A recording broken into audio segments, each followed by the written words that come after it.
ঘাটে যায় না চলা এই মানুষের ভিড়ে, ওই ভিড়ের মাঝেও আবার কেহ অন্যের পকেট মারে।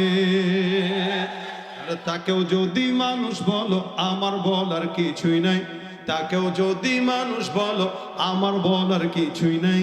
মানুষ দেখতে চলো এবার জাদুর ঘরে যাই সবাই। চোর থেকে সাবধান। আমরা বড় চোরদেরকে দেখলে সালাম দেই বলেই বড় চোররা আমার সম্পদ আমার দেশে রাখে নাই, পালায় নিয়ে ওদিকে চলে গেছে, অথবা ওপারে পাচার করে, কখনো এই দেশে কখনো ওই দেশে। এদেশের জনগণের কাছে আর জনগণের টাকা থাকে না, জনগণ না খায় মরে আর তাদের টাকা ব্যাংকে বন্ধ করে রাখে, না এদিকে না ওদিকে। যদি ছোট চোরদেরকে আমরা শুরু থেকে শায়েস্তা করতাম তাহলে আর বড় হইতে পারতো না, আর বড়দেরকে সালাম না দিয়ে জুতা মারতাম তাহলে আর এই কাজ করতে পারতাম। এজন্য চোর তো চোরই, চোর চুরি করবে, ইসলামের বিধান আছে না, আসেনি? কি বিধান বলেন? হাত কেটে দিবে। কি কেটে দিবেন? চোর ধরা পড়লে আইন, হ্যাঁ, তবে শরীয়ত থাকা লাগবে, ইসলামী আইন থাকা লাগবে দেশে। আইন যদি না থাকে তাহলে তবে এই দেশে মদের আইন পাস হয় কিন্তু চুরি করার আইন পাস হয় না, ধর্ষকের শাস্তির আইন পাস হয় না, জেনাকারীর শাস্তির আইন পাস হয় না, খুনিদের আইন পাস হয় না, যার কারণে খুনিরাও পালাতে পারে আর খুনিদের বিচার চাওয়ার পরও আমরা বিচার পাই না। যদি আইন থাকতো তাহলে এগুলো হইতো, কিন্তু আইন নাই, আমাদের আফসোস। এখানে সম্ভাবনা আছে আগামীর বাংলাদেশকে কোরআন আর সুন্নাহর বাংলাদেশ গড়ার। যেভাবে দরকার হয় যে কোনো মূল্যে আমরা চাই আগামীর বাংলাদেশের সংসদে ইসলাম আর কোরআন থাকুক। এ ব্যাপারে আপনাদের কোনো আপত্তি আছে? মুসলমান হলে থাকার কথা না, আর যদি থাকে আমি তাদের মুসলমান মনেই করি না। আমরা সম্ভবত একবারে বর্ডারে না, আমি ম্যাপ দেখে দেখে এ পর্যন্ত যা বুঝলাম আর কি, ফুল বর্ডার ঘেঁষে ঘেঁষে আপনাদের কাছে আসছি, এবং বর্ডারটা এখনো কাছে, একদমই কাছে। আপনারা কি একটু দুর্বল নাকি শক্তিশালী? আমি যা জানি বর্ডার এরিয়ার মানুষদের শক্তি থাকে আলাদা, কারণ এনারা সবসময় লড়াই করে বাঁচে, যে কোনো প্রতিকূল পরিস্থিতির মোকাবেলায় নিজেকে উৎসর্গ করার নিয়তেই বাঁচে। আমরা যতটা আরামে থাকি আপনাদের ততটা আরাম না, কিছুটা ভয় সবসময় থাকে। এখন আপনারা কি ভীত হয়ে গেছেন নাকি আপনাদের সাহস আছে এটা আমি জানি না। সাহসের আওয়াজ তো এরকম বিড়ালের মতো হয় না। সাহস আছে বলতেছে না, সাহস আছে আছে আছে, আর যে সাহস আছে সে এমনি বলে না, সে বলে সাহস আছে না মানে পারলে দেখায় দাও আছে কিনা না আছে। এটা হইল সাহসের আওয়াজ। সাহস কি বিড়ালের মতো না সিংহের মতো? আওয়াজটা দিয়ে দেখায় দেন, লিল্লাহে তাকবীর, মাশাআল্লাহ, আরো জোরে নারায়ে তাকবীর। লড়াই করে বাঁচতে চাই, কি বলেন ঠিক না? লড়াই করে বাঁচতে চাইলে বাঁচবো, নয়তো মরবো ইনশাআল্লাহ। কিন্তু আল্লাহ যে শিখিয়েছেন গোলামি হবে কার? আল্লাহর সামনে কোনো দালালদের গোলামি করবো না ইনশাআল্লাহ। আল্লাহর সামনে কারো কাছে মাথা নত করবো না ইনশাআল্লাহ। বাঁচার মতো বাঁচবো একদিন, কিন্তু গোলামি করে বাঁচতে পারবো না। এই ঈমান আল্লাহ পাক দান করে বলেন আমিন। হয়তো শহীদ নয়তো, হয়তো শহীদ নয়তো লড়াইয়ের ওই ময়দানেতে যেতে তোমাকে হবে, প্রয়োজনে সব রক্তটুকু জমিনেই ঢেলে দেবে।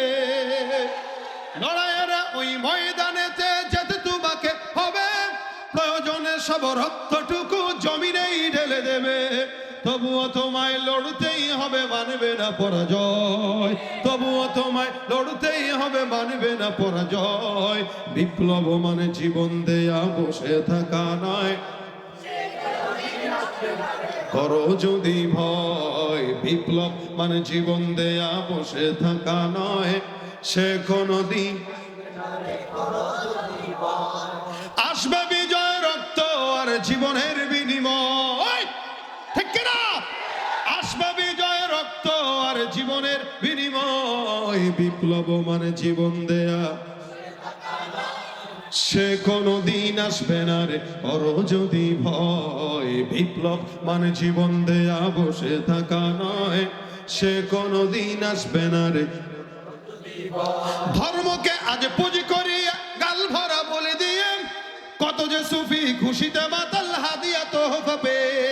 ধর্মকে আজ পুঁজি করিয়া গাল ভরা বলে দিয়ে, কত যে সুফি খুশিতে মাতাল হাদিয়া তো পাবে, ভণ্ডামির ওই শিকড় তুলে সত্যের আলো জয়, ভণ্ডামির ওই শিকড় তুলে সত্যের আলো জয়। বিপ্লব মানে জীবন দেয়া, সে কোনো দিন আসবে না রে করো যদি ভয়। বিপ্লব মানে জীবন দেয়া, বসে থাকা নয়, সে কোনো দিন আসবে না রে করো যদি ভয়। আসবে বিজয় রক্ত আর জীবনের বিনিময়, আসবে বিজয় রক্ত আর জীবনের বিনিময়। বিপ্লব বসে থাকা নয়, সে কোনো দিন আসবে না রে করো যদি ভয়। বিপ্লব মানে জীবন দেয়া, বসে থাকা নয়, সে কোনো দিন আসবে না রে করো যদি ভয়। ঠিক কিনা? ভয় করবো কাকে? এখন মনে হচ্ছে যে আমি আসলে ইমানদারদের কাছে আছি। যতক্ষণ থাকবো এভাবে আওয়াজ দেব, যদি আওয়াজ পছন্দ হয় আমার এই ঠান্ডা আওয়াজের ফাঁকে ফাঁকে দিয়ে একটা গরম গজল হয়ে যাবে ইনশাআল্লাহ। আসলে এই সময়গুলোতে ওয়াজ ভালো করার সুযোগ থাকে কম, শীত, আবার এত ওয়াজ করার পরে গলার অবস্থা ভালো থাকে না। আপনাদের যদি সহযোগিতা থাকে তাহলে হয়তো ঠেলায় দুই একটা গেয়ে যেতে পারি। এই যে আওয়াজ আছে এটা শেষ পর্যন্ত থাকবে মাশাআল্লাহ। আপনাদের চালাক আছেন আপনারা, মানে আমারে কোনো সুযোগ দিবেন না, ঠিক আছে? এই পাশে যারা আছেন আপনারা একটু সামনে বসে যান। হ্যাঁ আসেন আসেন, এ পাশে চলে আসেন, যান ঢুকেন, ভিতরে ঢুকেন, ভেতরে ঢুকেন। থাকি যাইব, থাকি যাইতে লাগে তো বিয়ে করার লাগবে। হ্যাঁ হেরা যেহেতু সুযোগ নাই, থাকারও সুযোগ নাই, তবে আমি যতক্ষণ আছি আপনারা থাকবেন। বিয়ে করেছেন কারা কারা হাতটা তুলেন? আলহামদুলিল্লাহ। যারা বিয়ে করেছেন একটা তকবীর, আমি দুইটা তকবীর দেব, দুই গ্রুপের পুরুষ মানে পরীক্ষা নেব, দেখবো বিবাহিতরা বেশি আওয়াজ না অবিবাহিতদের বেশি আওয়াজ। যারা বিবাহ করেছেন তারা হাতটা তুলেন, শুধু বিবাহিতরা। নারায়ে তাকবীর। না না পোলা পানো দিতেছে, কোনো অবিবাহিত কাউ দিবা না, শুধু আমরা বিবাহিতরা। নারায়ে তাকবীর। হ্যাঁ বেটা তুমি আবার দিছো কে?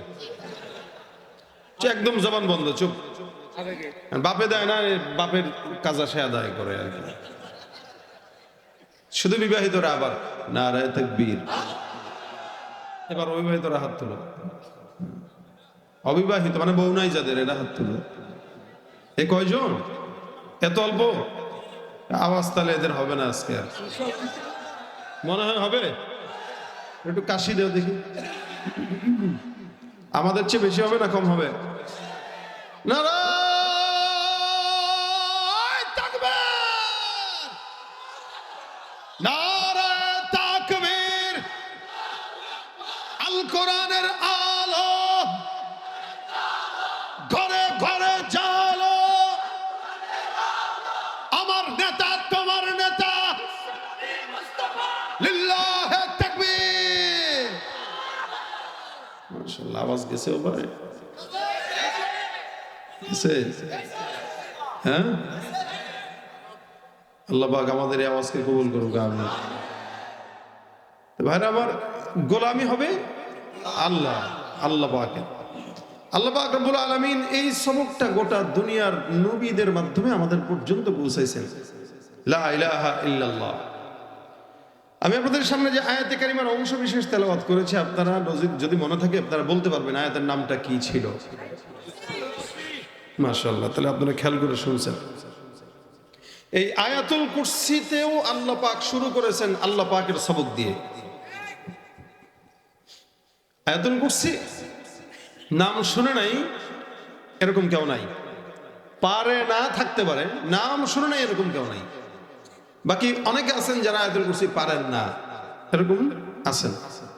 বাকি এখন ইন্টারনেটের জামানা, আধুনিক যুগে যে কোনো একটা জিনিস শিখতে গেলে খুব সহজ। ইউটিউব ফেসবুকে পাওয়া যায়, AI তো আছেই। এখন তো AI দিয়ে মাসালাও মানুষ জানতে পারে, যদি ভুল ভাল দেয়, এলোমেলো দেয়, কিন্তু এরপরেও দেয় তো হাতুড়ে ডাক্তারের মতো অবস্থা আর কি। আপনারা চাইলে আয়াতুল কুরসিটা শেখা উচিত। শুধু চাইলে না, আমি মনে করি আজকের এই আলোচনার পরে আপনারা অনুভব করবেন যে আপনাদেরও এই আয়াতটা জানা উচিত এবং শেখা উচিত, পড়া উচিত। যদি এই নিয়ত করে যান তাহলে আজকের এই আয়োজন যারা করেছে এনাদের এই আয়োজন করা, আপনাদের বসা সব ইনশাআল্লাহ সার্থক হবে। আয়াতুল কুরসিটা এত দামি আয়াত।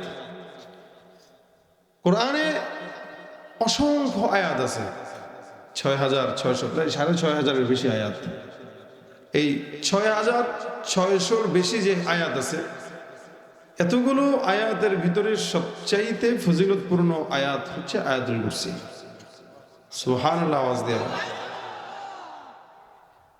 রাসূল করিম সাল্লাল্লাহু আলাইহি ওয়াসাল্লামের একজন সাহাবী, নাম হযরত উবাই ইবনে কাব রাদিয়াল্লাহু তাআলা আনহু। নবী সাল্লাল্লাহু আলাইহি ওয়াসাল্লাম একবার প্রশ্ন করলেন, হে উবাই ইবনে কাব, তুমি বলো কোরআনের সবচাইতে আল্লাহর কাছে ফজিলতপূর্ণ আয়াত কোনটি? তুমি একটু বলো আমাকে। সাহাবা একরামদের একটা আদব ছিল, নবী কোনো প্রশ্ন করার সাথে সাথে তারা বলতেন আল্লাহ, আল্লাহ রসুল ভালো জানে, এ কথা বলতেন।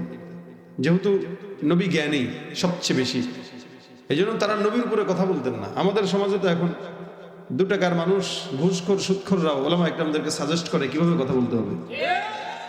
হুজুর এমনি না অমনে কোন, এই কথা বলেন না, ওই কথা বলেন, এ হলো অবস্থা। মানে নিজের স্বার্থের বিরুদ্ধে গেলে হুজুর এই ওয়াজ ভালো না, আর স্বার্থ মতো হইলে ঠিক আছে, হুজুর ভালো। রাসূল সাল্লাল্লাহু আলাইহি ওয়াসাল্লাম বললেন, উবাই ইবনে কাব, তুমি বলো কোরআনের সবচেয়ে ফজিলতপূর্ণ আয়াত কোনটি? উবাই ইবনে কাব বললেন, হুজুর আল্লাহ, আল্লাহ রাসূল সাল্লাল্লাহু আলাইহি ওয়াসাল্লাম ভালো জানেন। রাসূল বললেন, আমি তো জানি, তো তোমার ইলম কি বলে, তোমার অভিজ্ঞতা কি বলে, ওইটা তুমি আমাকে বলো, হোক বা না হোক বলো। উবাই ইবনে কাব বলেন, আমার কাছে মনে হয় কোরআনের সূরা ফাতিহা থেকে নিয়ে নাস পর্যন্ত যত আয়াত আছে, সব আয়াতের মধ্যে সর্বশ্রেষ্ঠ আয়াতের নাম আয়াতুল কুরসি। আরেকটু জোরে বলেন সুবহানাল্লাহ। এই যে বলাইলাম, কারণ আছে, যারা বলেন নাই তারা এখন আবার বলছেন। এই যে বললেন একবার সুবহানাল্লাহ, আল্লাহ রাসূল বলেন ইন্না ফিল জান্নাতি লাশাজারা, কেউ একবার সুবহানাল্লাহ পড়বে তো তার জন্য জান্নাতে একটা ফলের গাছ লেগে যাবে। এখন যারা যারা বলেছেন তাদের জান্নাতে একটা গাছ লেগে গেছে, আবার এখন আবার যারা বলেছেন আরেকটা লেগে গেছে। এরকম যতবার বলবেন ততবার লাগবে। কত বড় গাছ, কত বড় গাছ শুনেন, গাছটা শুনেন। এই গাছের পরিব্যক্তি কত, গাছের দূরত্ব এবং গাছের আগা এবং গাছের গোড়া, এটা কত বড়। রাসূল সাল্লাল্লাহু আলাইহি ওয়াসাল্লাম বলেন, কেউ যখন একবার বলে সুবহানাল্লাহ, যেই জান্নাতে গাছ লাগে ওই গাছের গোড়া এত বড়, দ্রুতগামী ঘোড়া যদি 500 বছর মিনিমাম দৌড়ায় এটা শেষ করতে পারে না। এটা ঘোড়া কতটুকু দৌড়ায় আপনাদের ধারণা নাই। আপনারা বাংলাদেশের যে ঘোড়া দেখছেন ছোটখাটো, এই সমস্ত ঘোড়া তো ঘোড়া না, এগুলো হইলো কচ্ছপ, মানে এগুলো না ঘোড়া না গাধা, মাঝখানেরটা। আমি একবার সৌদিতে মক্কা থেকে মদিনায় যাচ্ছিলাম, আমাদের গাড়ি 120 কিলোমিটার গতিতে চলতেছে। হঠাৎ করে তাকায় দেখলাম পাশ দিয়ে একটা ঘোড় সওয়ারি এত জোরে দৌড় দিল যে আমাদের গাড়িটাকে সেকেন্ডের ভিতরে ওভারটেক করে চলে গেল। আমি চিন্তা করলাম কি, আমি সাথে সাথে ড্রাইভারের কাটার দিকে তাকাইলাম যে দেখি গাড়ি কততে আছে, দেখলাম সে 120 বরাবর চলতেছে। আমি বললাম সুবহানাল্লাহ, এই ঘোড়াটা 120-এ গাড়ি চলতেছে, ইঞ্জিন সহ গাড়ি, আর তার কোনো ইঞ্জিন নাই, শুধু পা। এটা দিয়ে সে আমাদেরকে মুহূর্তের ভিতরেই পার করে চলে গেল। মানে 10 সেকেন্ড লাগছে আমাদের চোখের সামনে থেকে সে উধাও হয়ে যেতে, 10 সেকেন্ডের বেশি লাগে নাই। তা আমার কাছে মনে হলো এই ঘোড়াটা না হইলেও 250 কিলোমিটার 200 কিলোমিটারের বেশি বেগে চলতেছে ইঞ্জিন ছাড়া। এটা যদি বর্তমান সময়ের ঘোড়া হয় আরবের, তাই রাসূল যখন ওই কথাটা বলছেন তখন সেই ঘোড়া কত পাওয়ারফুল ঘোড়া ছিল। এর একটা ঘোড়া যদি 500 বছর লাগাতার দৌড়ায়, আপনি যে সুবহানাল্লাহ এতক্ষণ বললেন যে গাছ লাগলো, এই গাছের গোড়া শেষ করতে পারবে না ইনশাআল্লাহ। এই জন্য যতক্ষণ বলবেন শব্দগুলো ততক্ষণ জবান খুলে বলবেন ইনশাআল্লাহ। আল্লাহ আমাদের সওয়াব দান করুক, বলেন আমিন।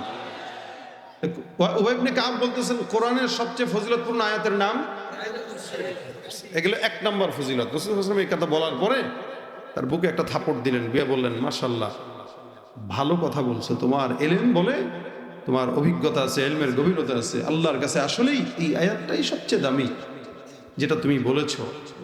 এটা ফজিলত 1 নাম্বার। আয়াতুল কুরসির 2 নাম্বার ফজিলত, রাসূল করিম সাল্লাল্লাহু আলাইহি সাল্লাম বলেন, কোরআনে অসংখ্য সূরা, কয়টা? 114। এই এতগুলো সূরার ভিতরে আল্লাহ নবী সাল্লাল্লাহু আলাইহি সাল্লাম বলেন সর্বোচ্চ একটা চূড়া আছে, চূড়া। যেমন এই প্যান্ডেলের চূড়া হইলো এই মাঝ বরাবর, ওই 2 সাইড চূড়া না, মাঝ বরাবর চূড়া, এটা সবার উঁচু। নবী বলেন আয়াতুল কুরসি কি বলে, সূরা বাকারা হচ্ছে কোরআনের সর্বোচ্চ চূড়া। কোরআনের সর্বোচ্চ চূড়ার নাম সূরাতুল বাকারা, আর সূরাতুল বাকারার সর্বোচ্চ চূড়ার নাম আয়াতুল কুরসি। সুবহানাল্লাহ। ফজিলত গেল কয়টা? 2টা। আয়াতুল কুরসি অনেক ফজিলতপূর্ণ আয়াত। আল্লাহ পাক রব্বুল আলামিনের হাবিব বলেন, 3 নম্বর ফজিলত বর্ণনা করি, শুনো। তোমার আমার যেরকম জিহ্বা ঠোঁট আছে, আল্লাহ নবী সাল্লাল্লাহু আলাইহি ওয়াসাল্লাম বলেন আয়াতুল কুরসিকে আল্লাহ পাক রব্বুল আলামিন একটা জিহ্বা আর 2টা ঠোঁট দান করেছেন। আল্লাহ পাক রব্বুল আলামিনের এই আয়াতুল কুরসিটা তার একটা জিহ্বা আর 2টা ঠোঁট দিয়া আল্লাহর আরশের নিচে বসে বসে মাওলার জিকির আদায় করে। আমাদের জিহ্বার ঠোঁট যেমন আমরা জিকির করতে পারি, আয়াতুল কুরসিরও একটা জিহ্বা 2টা ঠোঁট আছে, ও আল্লাহর জিকির করে। সুবহানাল্লাহ। অন্য হাদিসে এটা বলছে যে আয়াতুল কুরসি হলো ইসমে আজম, অর্থাৎ আপনি যা পড়বেন, যে নিয়তে পড়বেন, আল্লাহ ওই নিয়ত কবুল করে দিবেন। সুবহানাল্লাহ। নবী করিম সাল্লাল্লাহু আলাইহি ওয়াসাল্লাম সর্বসুন্দর অন্যতম একটি ফজিলত বর্ণনা করেন। এখানে যতগুলো মানুষ আছেন প্রত্যেকটা মানুষ বলেন তো জান্নাত চান কি চান না? একটু দেরিতে না সহজ আগে? মানে আমরা তো আলহামদুলিল্লাহ এটা বিশ্বাস রাখি যে আমরা সবাই জান্নাতে যাব ইনশাআল্লাহ। এটা কেন বললাম? আমরা তো ইমানদার, তো নাকি? দুর্বল হইলেও তো ইমানদার, ফজর না বললেও তো ইমানদার। আছে না অনেকে ফজর পড়ে না, জোহর পড়ে না, আসর পড়ে না, তাও কি কয়? যার নামাজ নাই তার ইমানই নাই। কি বলেন, ঠিক না?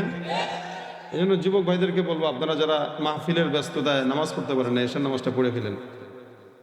আর যারা পড়ছেন আলহামদুলিল্লাহ, আপনাদের জন্য বলতেছি। যারা আসছেন, আইসা মোটামুটি মেলায় এটা সেটা খাইছেন, অথবা এমনি ঘোরাঘুরি করছেন, এশার নামাজ পড়তে পারেন নাই, যদি আপনার কাছে মনে হবে এই শীতের ভিতরে আবার রুজু করবো, আল্লাহর কাছে মাফ চাই নেবো না, অত সোজা না। নামাজের হিসাব কিয়ামতের সবার আগে হবে, এ কারণে এটা পড়তে হয় না। হবে তো নাকি? দরকার না ফরজ? ফরজ। তাহলে জান্নাতে আমরা যেতে চাই সবাই। আল্লাহ বলেছেন উইদ্দাত লিল মুত্তাকিন, প্রত্যেকটা মুত্তাকিদের জন্য আল্লাহ জান্নাত কি রাখছেন? লিপিবদ্ধ রেখেছেন, নির্দিষ্ট করেছেন, এটা বানাইছেনই তাদের জন্য।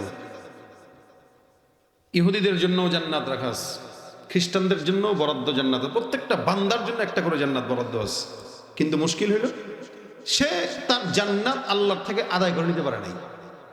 যেমন পরীক্ষায় প্রত্যেকটা ছাত্রের জন্যই একটা করে পুরস্কার বরাদ্দ রাখে, অর্থাৎ যে 1 নম্বর হবে সেই পাবে পুরস্কার। ছাত্রের জন্য বরাদ্দ, যে 1 হবে সেই পাবে। এখন ডামিস যদি ভালো করে পড়ালেখা করে পাশ হয় সে পাবে, আর সে যদি না হয় পাবে না। তো অনেক সময় দেখা যায় যে সবচেয়ে ভালো পারে তাকে 1 নম্বর পুরস্কারের সাথে আরো সান্ত্বনা পুরস্কার বা অন্যান্য পুরস্কারও দেয়। তো যেহেতু ইহুদিরা তাদের জান্নাত পাবে না, খ্রিস্টানরা পাবে না, মুশরিকরা পাবে না, তো তাদের জান্নাত আল্লাহ পাক মুমিনদেরকে পুরস্কারের সাথে আরো বোনাস হিসেবে ভাগ করে দিয়ে দিবেন। সুবহানাল্লাহ।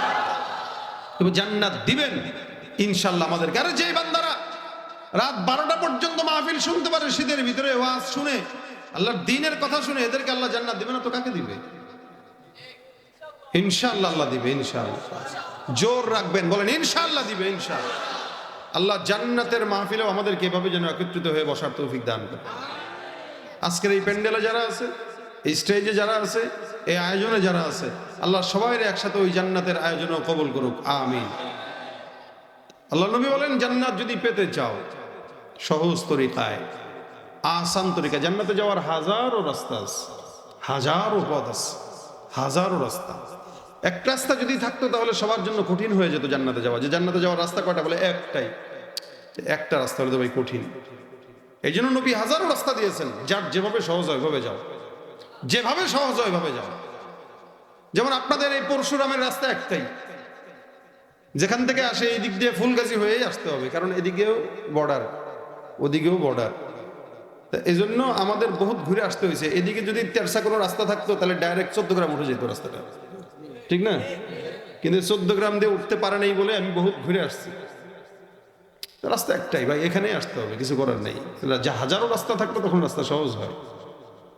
আল্লাহ রাসূল বলেন জান্নাতে যাওয়ার হাজারো রাস্তার ভিতরে অন্যতম সহজ রাস্তা।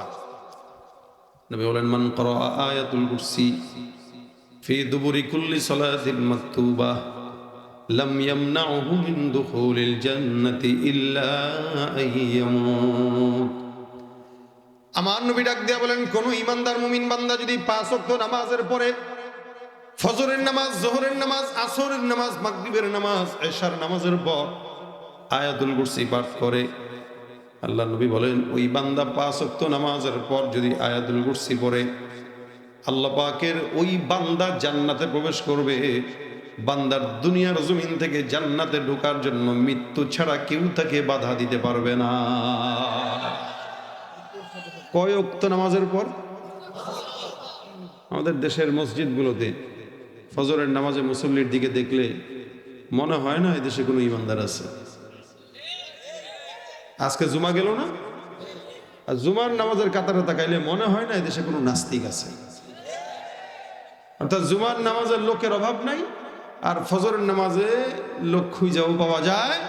তুমি রমজান এলে রাখো না রোজা, দিনকে করো আঘাত, পয়সা কড়ির নেই তো অভাব, দাও না তো যাকাত। তুমি রমজান এলে রাখো না রোজা, দিনকে করো আঘাত, পয়সা কড়ির নেই তো অভাব, দাও না তো যাকাত। তুমি ইমানদারির বড়াই করো, নেই তোমার ইমান, তুমি ইমানদারির বড়াই করো, নেই তোমার ইমান। তুমি কেমন মুসলমান, কেমন মুসলমান, নামাজের সাথে নাই পরিচয়, মানো না কোরআন, নামাজের সাথে নাই পরিচয়, মানো না কোরআন। তুমি কেমন মুসলমান, কেমন মুসলমান। তুমি নবীর উম্মত দাবি করো, সুন্নাহ মানো না, নবীর অপমানে তোমার হৃদয় কাঁদে না। তুমি নবীর উম্মত দাবি করো, সুন্নাহ মানো না, নবীর অপমানে তোমার হৃদয় কাঁদে না। তুমি বিজাতীয় সংস্কৃতিতে সপেছ পরাণ, তুমি বিজাতীয় সংস্কৃতিতে সপেছ পরাণ। তুমি কেমন মুসলমান, কেমন মুসলমান, নামাজের সাথে নাই পরিচয়, মানো না কোরআন, নামাজের সাথে নাই পরিচয়। তুমি কেমন মুসলমান, তুমি কেমন মুসলমান। নামাজ দরকার না ফরজ? নবী বলেন কেউ 5 ওয়াক্ত নামাজের পর আয়াতুল কুরসি যদি পাঠ করে, আল্লাহ পাক রব্বুল আলামিন ওই বান্দাকে মৃত্যুর সাথে সাথে সোজাসুজি জান্নাতে ঢুকায় দিবেন। সুবহানাল্লাহ। তার মানে জান্নাতে যাওয়ার হাজারো রাস্তার মধ্যে অন্যতম আসান তরিকাই হলো 5 ওয়াক্ত নামাজের পরে আয়াতুল কুরসি পাঠ করা। এখন যদি আপনি না পারেন তাহলে পড়বেন কিভাবে? এখন তো আসলে আমাদের এই সমাজের বর্তমান তরুণেরা ইসলামের মায়া উপর থেকে দেখায় ঠিকই, কিন্তু কোরআন হাদিসের জ্ঞানের ব্যাপারে এতটা জাহেল আর মূর্খ বলার বাইরে। সেদিন একজনকে প্রশ্ন করলো, দেখলাম ভাই ফজরের নামাজ কয় রাকাত, ইউটিউবে বলতেছে ফজরের নামাজ অনেকক্ষণ চিন্তা করে বলতেছে সরি একটু ভুলে গেছি আজকে। আপনি চিন্তা করতে পারেন এটা বাহ্যিকভাবে হাসির মনে হয়, কিন্তু কতটা কষ্টের হইতে পারে একটা মুসলমান সন্তানের জন্য যে সে ফজরের নামাজ কয় রাকাত বলতে পারতেছে না। তার মানে সে তার মা বাবার কোনোদিন নামাজ পড়তে দেখে নাই। সে নিজেও তো নিজে পড়বে কিভাবে মা বাপ না দেখলে? মা বাবাই তো শিখাবে নাকি? কুল্লু মাউলুদিন ইউলাদু আলাল ফিতরা। নবী বলেন প্রত্যেকটা মানুষ তার ফিতরাতে ইসলামের উপরে জন্মগ্রহণ করে। ফাআবাওয়াহু ইউহাউবিদানিহি আও ইউনাসসিরানিহি আও ইউমাজ্জিসানিহি, মা বাবা তার ইহুদি বানায়, নাসারা বানায়, মূর্তি পূজক বানায়, মুসলমান বানায়। এখন সন্তানকে যদি মা বাবা নামাজ না শেখায়, সন্তান শিখবে কোথায়? সন্তানকে যদি মা বাবা দুর্নীতি শেখায়, তো সন্তান তো ওইটাই শিখবে। এই জন্য সন্তানকে ভালো মানুষ বানানোর জন্য মা বাবাকে আগে ভালো হওয়া লাগে। তাহলে আয়াতুল কুরসি এটা শেখা দরকার আছে কিনা? জান্নাতে যাওয়ার সবচেয়ে আসান তরিকা হলো 5 ওয়াক্ত নামাজের পরে কি পড়া? আয়াতুল কুরসি পড়া। এই আয়াতটা এত দামি আয়াত। আল্লাহ পাক বলেন, আল্লাহু লা ইলাহা ইল্লা হুয়াল হাইয়ুল কাইয়্যুম। আল্লাহ যিনি এমন একজন সত্তা, লা ইলাহা ইল্লাহু, তিনি ছাড়া আর কোনো ইলাহ নাই। কয়জন? এই কথা বিশ্বাস তো করেন না? আলহামদুলিল্লাহ, একজন। আল্লাহ যদি একাধিক হইতো তাহলে পেছ লাগতো। এই দেখেন না, বর্তমান বাংলাদেশের নেতা বেশি, পেছ লাগে বেশি। কে কারে মানবে, কে কারে মানবে? যখন একজন হয়ে যাবে তখন আবার সবাই তাকে মানতে হবে। নেতা যখন বেশি হয় তখন মানুষও দিশেহারা, নেতারাও দিশেহারা। রব যদি দুইজন হয়তো, আল্লাহ বলেন লাউ কানা ফীহিমা আলিহাতুন ইল্লাল্লাহ লাফাসাদাতা। আল্লাহ বাদ দিয়ে যদি অন্য কেউ রব থাকতো আরো, তাহলে ভাই আসমান জমিন শেষ হয়ে যেত। একজন কোথায় আজকে মাহফিল পরশুরামপুরের মানুষরা এমনিও অনেক কষ্ট করে করছে, শীত মিট বেশি দিস না। আরেক আল্লাহ কইতো না, ইচ্ছা মতো শীত দিব, কুয়াশা দিব। কেন? এরা আমার কথা শুনে না। এ কইতো তোর কথা না শুনলে আমার কথা তো শুনে। যখন দুই রবের ভিতরে ঝগড়া লাগবে, তখন তো দুই রবের অনুসারীদের ভিতরেও ঝগড়া লাগবে। আমাদের দেশের সরকারি দল আর বিরোধী দল সবসময় দেখেন না, খালি লেগে থাকে। তো তখন সরকারের বিরোধী হয়ে যেত। এই কারণে রব কয়জন? এটা ইহুদিরাও বিশ্বাস করে যে আল্লাহ একজন আছে, তবে মুশকিল কি আল্লাহর সঙ্গে আরেকজনের মানে স্বীকার করে, শরীক করে। এই শরীক করার কারণে এদের কোনো দাম নাই, শুধু শরীক করার কারণে মুশরিক।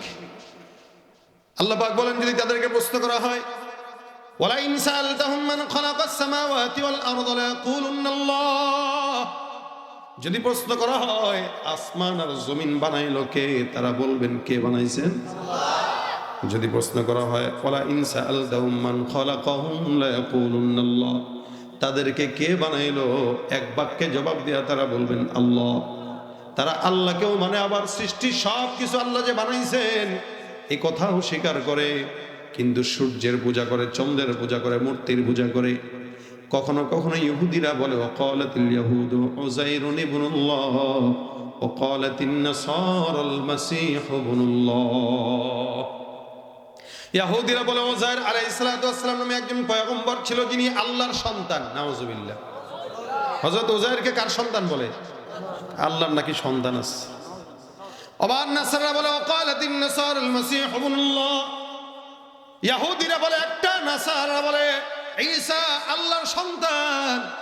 আমার আল্লাহ পাক রব্বুল আলামিন বলেন, কুল হুয়াল্লাহু আহাদ আল্লাহুস সামাদ লাম ইয়ালিদ ওয়া লাম ইউলাদ ওয়া লাম ইয়াকুল লাহু কুফুয়ান আহাদ।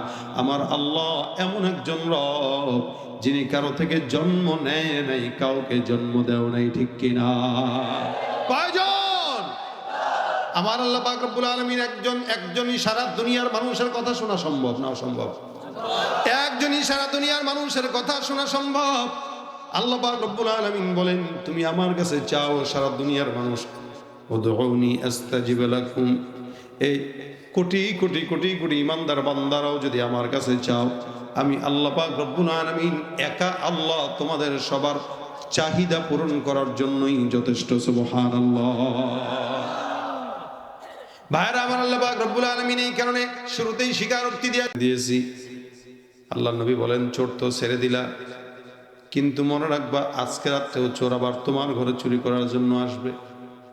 আবু হুরায়রা বলেন, ইয়া রাসূলুল্লাহ, চোর গত রাত্রে ছেড়ে দিয়েছি, ওয়াদাবদ্ধ হয়েছে, আর কোনোদিন আসবে না। আজকে রাত্রে যদি আসে তাহলে আমি তাকে ধরে রাখবো, আপনার কাছে নিয়ে আসবো। নবী করিম সাল্লাল্লাহু আলাইহি ওয়াসাল্লাম বলেন, ঠিক আছে, দেখা যাক। রাতের বেলা আবু হুরায়রা চলে গেলেন। চোর মশে আবার কিছুক্ষণ পর সুবহে সাদিক হবে ভাব। এমন সময় আল্লাহর বান্দা চোর হাজির।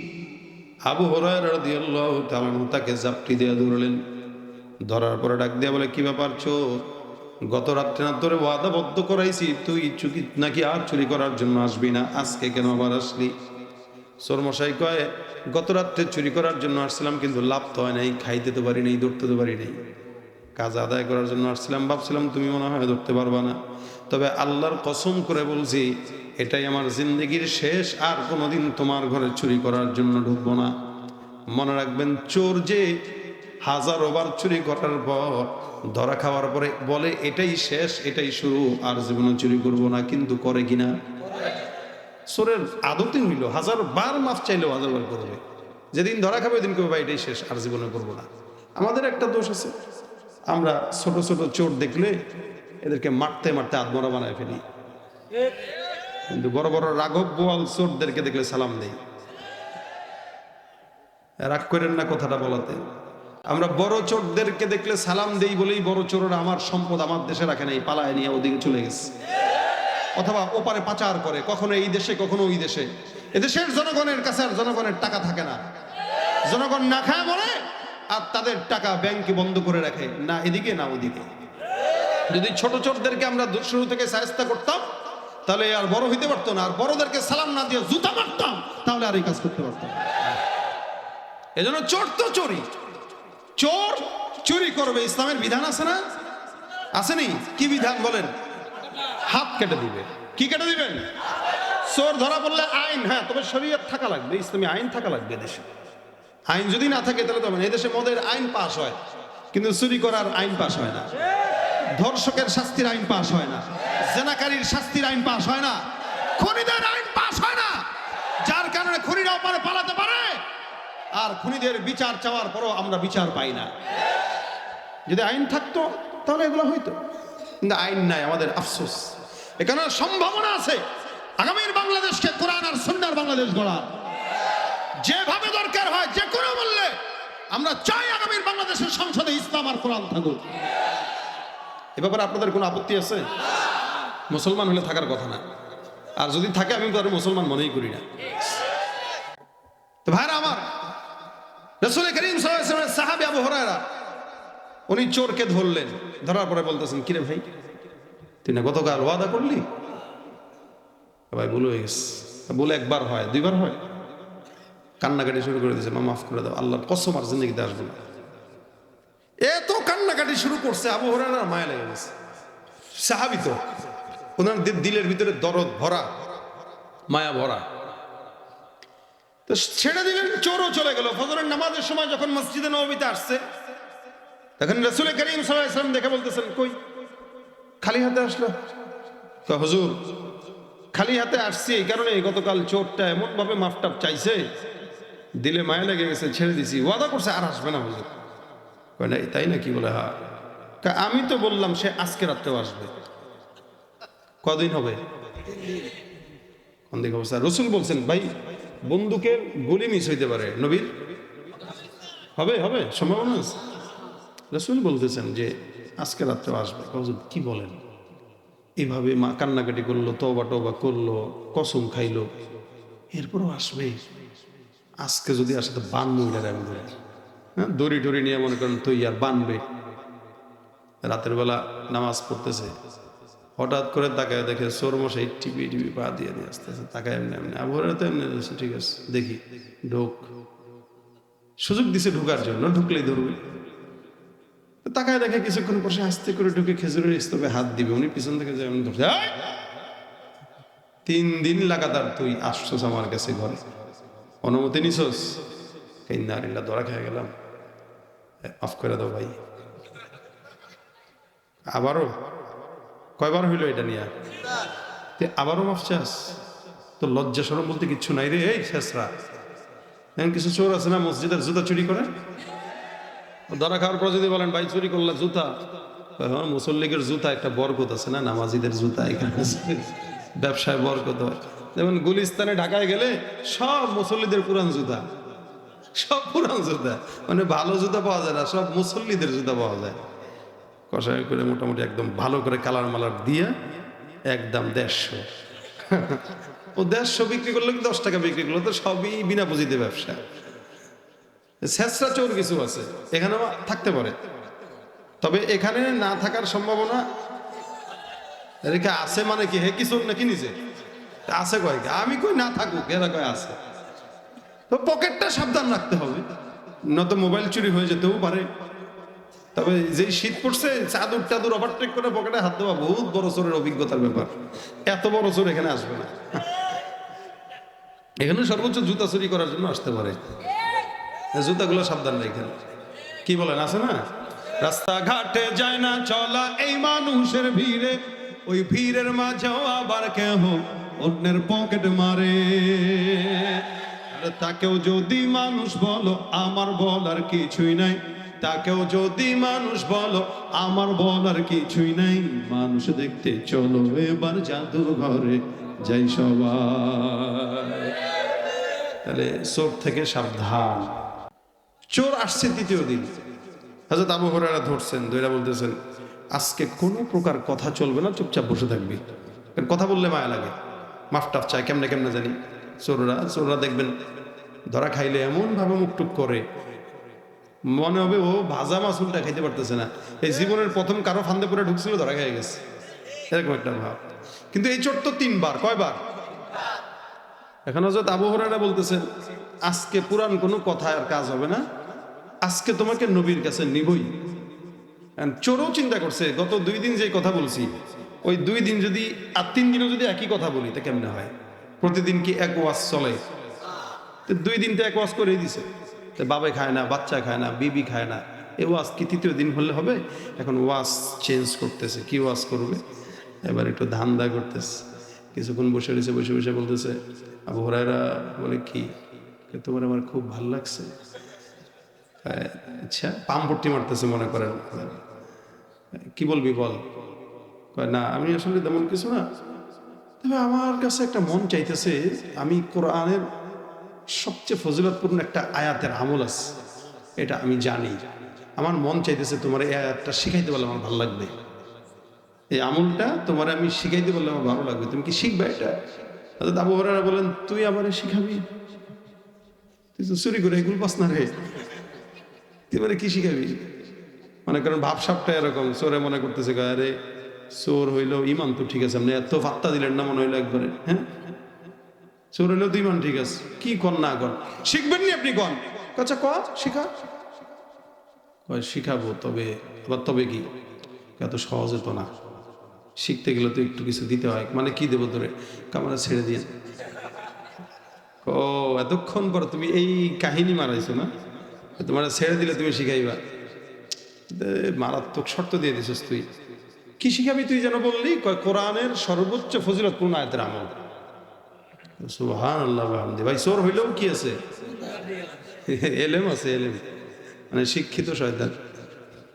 কি শিক্ষিত শয়তান? আচ্ছা আবু হুরায়রা বলেন তোর মতো চোরে ধরে রাখার চাইতে একটা আমল শেখা ভালো। আমাদের দেশের কেউ হলে তো ঘুষ খাইতো আগে, কি এর এলেম বেটা, আগে ঘুষ দেবে 10,000। এলেম দিয়া কি হয়? টাকা লাগে, টাকা, সুদখোর, ঘুষখোর। আচ্ছা আবু হুরায়রা বলেন ঠিক আছে ছেড়ে দিব, যদি পছন্দ হয় বলো, শোনাও। চোর তো মহা খুশি, চোর নিজেও জানে কিয়ামত হয়ে যাবে দুনিয়া। আবু হুরায়রা এই আমল জানে না, এটা আমি নিশ্চিত। বুঝেন চোরের কত জ্ঞান। সে মনে মনে বলতেছে যে আবু হুরায়রা এটা যে জানে না এটা নিশ্চিত। তার মানে আবু হুরায়রা তোমার আমি যেটা শিখাবো এটা 100% সত্য এবং নতুন, যেটা তুমি পারো না, শিখতে চাইলে আমার ছাড়তে হবে, ছাড়লে তাহলে শিখাবো। এখন তুমি দেখো আমি বেশি দামি না এলেম বেশি দামি?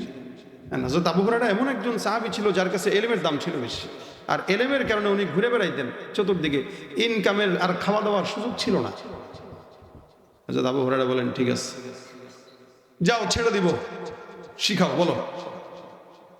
চোর এবার পড়া শুরু করছে, আল্লাহু লা ইলাহা ইল্লা হুয়াল হাইয়ুল কাইয়্যুম লা তাখুযুহু সিনাতুন ওয়ালা নাওম লাহু মা ফিস সামাওয়াতি ওয়া মা ফিল আরদ মান যাল্লাযী ইয়াশফাউ ইনদাহু ইল্লা বিইযনি ইয়া'লামু মা বাইনা আইদিহিম ওয়া মা খালফাহুম ওয়া লা ইউহীতুনা বিশাইইন মিন ইলমিহি ইল্লা বিমা শাআ ওয়াসি'a কুরসিয়্যুহুস সামাওয়াতি ওয়াল আরদ ওয়ালা ইয়াউদুহু হিফযুহুমা ওয়া হুয়াল আলিয়্যুল আযীম। এই চোর সম্পূর্ণটা পড়লো। পড়ার পরে আবার বলতেছে, আবু হুরায়রা শোনো, কেউ যদি রাতে ঘুমানোর আগে এই আয়াতটা পড়ে, রাতে ঘুমানোর আগে এই আয়াতটা পড়ে, সকাল পর্যন্ত সমস্ত প্রকার শয়তানের ওয়াসওয়াসা ক্ষতি থেকে আল্লাহ বান্দাকে ফেরেশতা দিয়ে হেফাজত করবে। আবার যদি সকালে কেউ পড়ে তো সারা দিন রাত পর্যন্ত আল্লাহ শয়তানের অনিষ্টতা ক্ষতি থেকে ওয়াসওয়াসা থেকে ফেরেশতাদের মাধ্যম দিয়ে হেফাজত করবে। ওই দিনের আগে এই আমল কেউ জানতো না। হযরত আবু হুরায়রা বলেন, মাশাআল্লাহ রে, তুই চোর হইলেও তো তোর ভালো এলেম আছে, তুই কি শিখাইলি আমার? এটা সত্যি তো? 100% সত্য। বিশ্বাস না হলে নবীরে জিজ্ঞেস করো। সুবহানাল্লাহ। আবু হুরায়রা বললেন, বাপরে বাপ, এ তো ভালো এলেম। এই ভাই ভাই তুই ভাগ ভাগ ভাগ, এগুলো করিস না। আর এত এলেম থাকতে কেউ চুরি করে? বেটা জ্ঞান দিয়ে তো খেতে পারো, চুরি করা লাগে নাকি? মনে করেন গেছে চোর, সকালবেলা ফজরের নামাজের সময় মসজিদে আসছে হুজুরের কাছে, এসে বলেন, হুজুর। হুজুর বলেন, কি চোর কই? হুজুর, কাহিনী তো ঘটে গেছে রাতের বেলা। তা কাহিনী তোমার সাথে খালি ঘটে? এই 3 দিন পর পর তুমি একটা চোরকে আটকাইতে পারলে না? কি কাহিনী ঘটছে বলো? হুজুর, এটা চোর হইলেও এলেম আছে। সে আমারে এমন মার পেছে ফেলে এমন একটা জিনিস শিক্ষা দিয়েছে যেটা আমি জীবনে পারতাম না, জানি নাই। রাসূল বলেন, কি শিখাইছে সে তোমাকে? সে বলেছে, কেউ যদি সকালবেলা রাত্রেবেলা আয়াতুল কুরসি পাঠ করে, আল্লাহ পাক সারা দিন আর রাতের জিম্মাদারি আল্লাহ নিজে নিয়ে নেন। সুবহানাল্লাহ। হুজুর, এটা কি সত্য বলছে সে? নবী ডাক দিয়া বলেন, ইন্নাহু ক্বাদ সাদাকাকা ফাহুয়া কাযুব।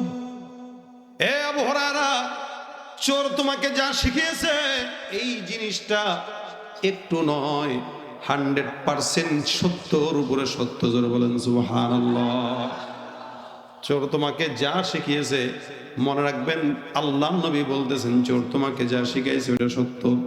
একটা চোরের এলেমের স্বীকারোক্তি দিচ্ছেন মুহাম্মাদুর রাসূলুল্লাহ সাল্লাল্লাহু আলাইহি ওয়াসাল্লাম। আল্লাহ নবী বলেন, চোর তোমাকে যা শিখালো এটা সত্য, তবে ফাহুয়া কাযুব, সে মিথ্যাবাদী। চোর যা শিখাইছে তা সত্য, কিন্তু সে কি? মিথ্যাবাদী। আবু হুরায়রা কিছুক্ষণ তাকায় আছেন, সত্যি বললেন, এরকম সে এত এলেম থাকার পরে সে চুরি করলো। রাসূল, আমি একটা প্রশ্ন আমার মনে। রাসূল বলেন, কি প্রশ্ন বলো? হুজুর, প্রথম দিন যে আসলো কেউ জানলো না, আপনি জানলেন। আবার বললেন দ্বিতীয় দিন আসবে, দ্বিতীয় দিন আপনি বলছেন আসবে, সে আসলো। আপনি বলছেন তৃতীয় দিন আসবে, সে আসলো। আবার সে আমাকে যা শিখায় বিদায় হলো, আপনি বলতেছেন এটাও সত্য। আবার এটাও বলতেছেন যে সে মিথ্যাবাদী, সে সত্যবাদী না। এত কিছু জানেন হুজুর, চোরটা কি পরিচিত কেউ? হ্যাঁ, চিনেন জানেন এমন কেউ? ভাই প্রশ্ন আসে, রসুল এত কিছু জানে, তার মানে চোরটা হয়তো রসুলের পরিচিত বা নবী চিনেন, নবী জানেন অনেক দিন ধরে, এরকম কেউ হয়তো। আল্লাহ নবী বলেন, হ্যাঁ আমি চিনি তো তাকে। আবু হুরায়রা বলেন, হুজুর কে সে? যাকাশ শাইতান, যাকাশ শাইতান। যে আসছে সে সাধারণ কোনো মানুষ নয়, ও ইবলিস, শয়তানের সবচেয়ে বড় শয়তান যেটা, ওইটা। দিন দিন লাগাতার তোমার কাছে যেহেতু সাদাকার মাল রেখেছি, এই মালের বরকত নষ্ট করার জন্য আসছিল, কিন্তু তুমি সাহাবী দেখে ধরা খেয়ে গেছে, আর আমি নবীর কাছে আসলে তার উপায় ছিল না। এই কারণে সে তোমার হাত থেকে আমার হাত থেকে বাঁচার জন্য তার যে দুর্বল পয়েন্ট ওইটা শিক্ষা দিয়ে তারপর সে কোনো মতে জান নিয়ে ভাগছে।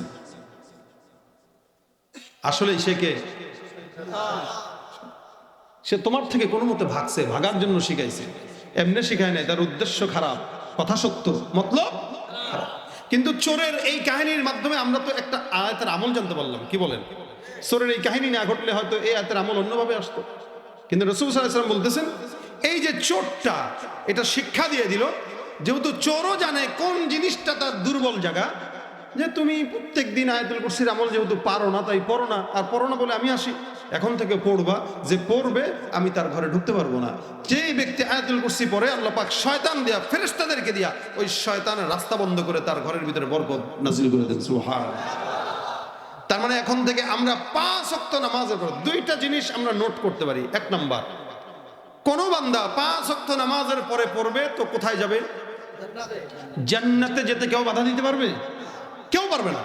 যে পড়বে 5 ওয়াক্ত নামাজের পর, সে জান্নাতে যাবে। 2 নাম্বার, আমাদের সমাজে আমরা বাচ্চা কাচ্চা আছে, মহিলা আছে, অনেক সময় আমাদের কি হয়, শয়তানের কিছু ওয়াসওয়াসা থাকে, যেমন অনেক সময় দেখা যায় বাচ্চারা কান্নাকাটি করে, ওরে কোলে নিলেও থামে না, ফু দিলেও থামে না, এমনি সামনেও থামে না। তো কি করবেন? আপনার সন্তানকে আয়াতুল কুরসি করে ফু দিয়ে দেন। দেখবেন আয়াতুল কুরসির বদৌলতে জিন্নাত শয়তানের ওয়াসওয়াসা থেকে আল্লাহ পাক হেফাজত করবে।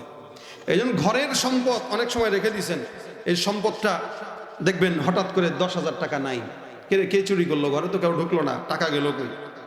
অনেক সময় এইটা নাই ভাই, ঘরে তো কেউ ঢুকলো না, নিল কে। তো অনেক সময় শয়তান ঘরের ভিতরে ঢুকে, জিন্নাত দুষ্টরা ঢুকার পরে পরিবেশ নষ্ট করে, ঘরের বরকত নষ্ট করে। তা আপনি যদি প্রত্যেক সময় ঘরের ভিতরে আয়াতুল কুরসি পড়ে ফু দিয়া রাখেন নিজেকে, আশপাশকে, সন্তানদেরকে, তাহলে আপনার ঘরে আয়াতুল কুরসির বদৌলতে কোনো প্রকার শয়তান প্রবেশ করতে পারবে না। এই জন্য এটা আমাদের প্রত্যেকটা মানুষের শেখা উচিত, প্রত্যেকটা মানুষের। এখানে যারা আছেন, যারা পারেন, তারা নিয়ত করেন যে 5 ওয়াক্ত নামাজের পরে আমরা পড়বো ইনশাআল্লাহ। যদি নামাজের অভ্যাস থাকে, না অভ্যাস থাকলে আগে নামাজের অভ্যাস করেন, তারপরে পড়েন। আপনার জিন্দেগির বরকতের জন্য, আপনার নিজের কল্যাণের জন্য। আপনার দোকানে বসে আছেন, দোকানে প্রথম যেই আয়াতুল কুরসি পড়েন। যারা গাড়ি চালান, গাড়িটা স্টার্ট দিয়ে আয়াতুল কুরসিটা পাঠ করেন, দোয়া দুরূদ পড়ে আয়াতুল কুরসিটা পাঠ করেন, দেখবেন আপনার গাড়িকে আল্লাহ পাক হেফাজত করবে। ব্যবসা করতেছেন, ব্যবসায় আয়াতুল কুরসি একটা টাঙায় রাখেন, আয়াতুল কুরসি পড়েন, আল্লাহ ব্যবসায় বরকত দান করবে। ফসলাদি আছে, আয়াতুল কুরসি পড়ে পানি পড়ে ফু দিয়ে দেন ফসলে, দেখবেন ফসলে বরকত হয়ে যাবে। অর্থাৎ যে কোনো ইস্যুতে, যে কোনো জায়গায়, যে কোনো বিষয়ে আয়াতুল কুরসিটাকে আপনার ঘরের গলার মালা বানায় নেন, আল্লাহ পাক বরকত দিবে ইনশাআল্লাহ। এই জন্য আজকে থেকে এই কমিটির ভাইরা, আপনারা সহ সবাই নিয়ত করেন আয়াতুল কুরসি আমরা পাঠ করবো ইনশাআল্লাহ। যারা পারি না তারা শিখবো ইনশাআল্লাহ। রাজি আছেন ইনশাআল্লাহ? আজকের এই মজমা থেকে 10 জন যদি এটা আমল করতে পারে, আজকের মজমা কামিয়াব। আর কিচ্ছু দরকার নেই। এ রাত 12টা পর্যন্ত বসে বসে বয়ান শুনলেন, শীতের ভিতরে বাসায় কি নিয়ে গেলেন? আয়াতুল কুরসি নিয়ে গেলেন। রাজি আছি? মা যদি বলে কি শুনে আসলি বল, বলে আল্লাহ আম্মা হুজুর বলছে আয়াতুল কুরসি পড়তে, সব সময় তুমিও পড়বো, আমিও পড়বো, ঘরের বিবি বাচ্চা সবাই বলে দিবেন আয়াতুল কুরসিটা যেন অন্তত জবানে উঠায় নেয়। ইসমে আজম আপনার মনের আশা পূরণ করবে, সব চাহিদা পূরণ করবে। শয়তান, জিন্নাত, শত্রুতা, নজর সব কিছু থেকে আল্লাহ পাক হেফাজত করবে ইনশাআল্লাহ। আল্লাহ পাক যা বললাম শুনলাম, এগুলোর উপরে আল্লাহ পাক আমাদের সকলকে আমল করার তৌফিক দান করুক।